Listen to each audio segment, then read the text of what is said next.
जिला परिषद के शिक्षा विभाग द्वारा दिए जाने वाले आदर्श शिक्षक पुरस्कारों का वितरण अलीबाग तालुका अंतर्गत कुरुल स्थित क्षत्रिय माली समाज सभागृह में हुआ।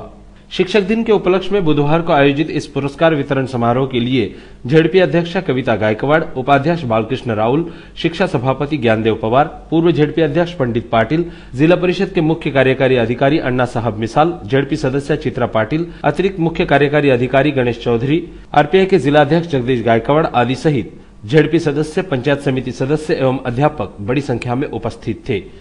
इस कार्यक्रम में पूर्व झेडपी अध्यक्ष पंडित पाटिल ने उपस्थितों को संबोधित करते हुए पुरस्कार प्राप्त शिक्षकों का अभिनंदन किया, मगर उन्होंने इस बात का भी अफसोस जताया कि वर्तमान स्थिति में झेडपी के प्राइमरी और सेकेंडरी स्कूलों में विद्यार्थियों की संख्या में कटौती देखने को मिल रही है, जिसे रोकने के लिए शिक्षकों ने अभिभावकों के साथ मिलकर प्रामाणिकता से काम करने की आवश्यकता है, ऐसा प्रतिपादन पंडित पाटिल ने किया।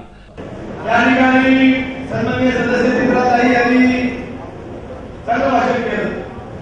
त्यांनी सांगितलं आता पुरस्कार कोणाच्यामुळे आपण कोणाच्या नावाने घेतो, त्यांनी काय त्याग केला।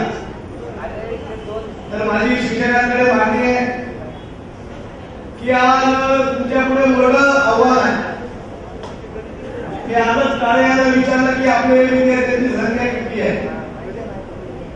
माझे वडील अध्यक्ष असताना या जिल्ह्यामध्ये 5 लाखाच्या वरती विद्यार्थ्यांची संख्या होती। आज ती 1,52,000। माझे शिक्षकांना कळकळीचं आव्हान आहे, तुम्ही जर विद्यार्थ्यांना शिकवलं नाही तर शिक्षक दिन पण कार्यक्रम होणार नाही। शिक्षक साहेब पण शिक्षण सभापती आज स्पर्धेचा युग आहे। खाजगी शिक्षणाकडे जनतेचा ओढा आहे। माझं पण शिक्षण प्राथमिक शाळेत झालं। मी ज्यावेळेला प्राथमिक शाळेत होतो तेव्हा शिक्षकांना 1500 रुपये पगार होता। आज पगार मला वाटते 40,000च्या वरती आहे।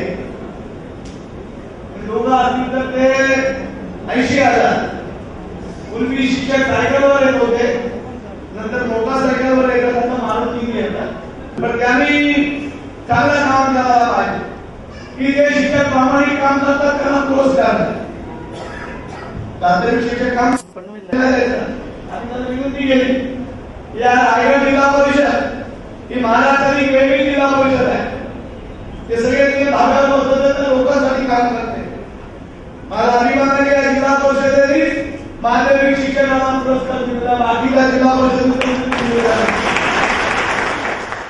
इस अवसर पर जगदीश गायकवाड़ ने भी उपस्थित शिक्षकों को संबोधित किया। आदर्श शिक्षक पुरस्कार ज्यांना दिलेला आहे त्या शिक्षकांसाठी खास सांगितले की आदर्श शिक्षक पुरस्कार आपल्याला खरोखर मिळालेला आहे, पण या पुढे आपली पटल संख्या आणि पर्सेंटेज वाढवूनच आपण आदर्श शिक्षक पुरस्काराला पात्र करा अशी मी आपल्याला विनंती करणार आहे।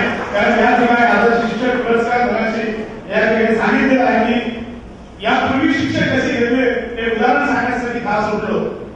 या जिल्हा परिषदचे स्वर्गीय अध्यक्ष प्रभाकर पाटील साहेब आले।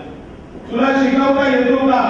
तू शाळेवर जातो, शिक्षक करणारे जगातला पहिला जर जिल्हा परिषदेचा अध्यक्ष कोण असेल तर स्वर्गीय प्रभाकर भाऊ पाटील। त्यांनी अनेक शिक्षकांना सांगितलं तू तुझी किती कार्यक्रम हे बघितले, तुझी पात्रता बघितली नाही, तुझं प्रमाणपत्रही बघितलं नाही। बरेच माझे शिक्षक जर असतील तर त्यांना ठरवले ना माहिती की प्रभाकर पाटलांनी कशा पद्धतीने शिक्षक ठरवलेले आहे। आणि आम्हाला ही अपेक्षा आहे आपल्या शिक्षकांकडून। इथं खूप कवित्व करणार आहेत, पुस्तकं लिहिणार आहेत, लेखक आहेत, परंतु शिक्षक हे विद्यार्थ्यांचं आई आणि वडील असतं। शिक्षकच विद्यार्थ्याला सगळं काय घडून माझ्यासारखा बोलण्याला धाडस देतं।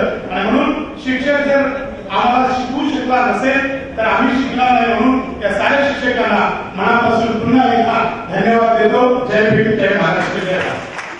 इस कार्यक्रम में आदर्श शिक्षक पुरस्कार प्राप्त शिक्षक एवं गुणवंत विद्यार्थियों का सत्कार उपस्थित गणमान्यों के हाथों किया गया।